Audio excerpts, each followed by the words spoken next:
Hey guys, this is Nate Flame, and today, guys, I'll be reviewing Magneto issue number 11. Yeah, guys, really cool cover here. We have Magneto and a whole bunch of villains. Really cool covers. So, yeah, guys, let's get into this issue. So, this, like, the first half of this issue kind of recaps the events that happened in Axis 2.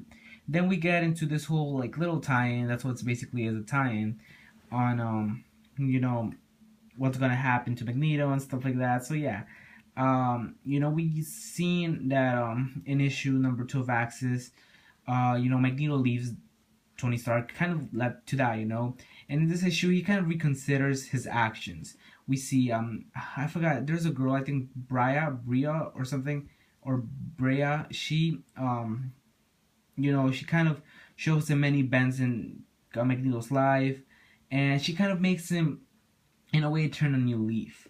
He decides that he needs, if the heroes failed, the villains. Oh, I'm sorry, guys. I just left in this page. I'm sorry. If I think this is a good page. Yeah. This is the whole battle scene in Axis number 2. So he decides if the heroes have failed, then why doesn't he give the villains a new chance? And he basically gets some villains, villains that he could trust, which is some of them. Yeah, here's him recounting all the events. He gets some of the villains that he can trust, and some of the villains, he needs his help with and he could work with. So we see him going for Mystique, Sabretooth, Hobgoblin, and I thought those were interesting, but I'm not a huge fan of all of them. But my favorite one was, Mystique and Sabretooth was probably my favorite recruitment. But yeah, my favorite part was when Deadpool joined. Though he apparently had been stalking Magneto. I'm gonna show you that page. I think it's pretty funny. He was stalking Magneto, and he's like, "Can I join your group?" And it's pretty funny. So I think it's over here somewhere. Yeah, here. And he was like, he called him Magneto, and I thought it was pretty funny. Yeah. So Deadpool joins as well, and this basically leads into the finale of Axis 2. It's just kind of the lead up to it. So, let's go to the verdict of this issue. At the end we see the villains come together, and now is the continuations in Axis 3, and we basically seen this in Axis 2. But yeah, the verdict. This issue was, honestly, it can't be perfect. It's a tie-in, but it doesn't give us new elements except an inside story on what really happened. I do like the inside story, even though it doesn't give us new elements. I thought it was enjoyable, and I actually thought, it depicted better the events of Axis than Axis itself.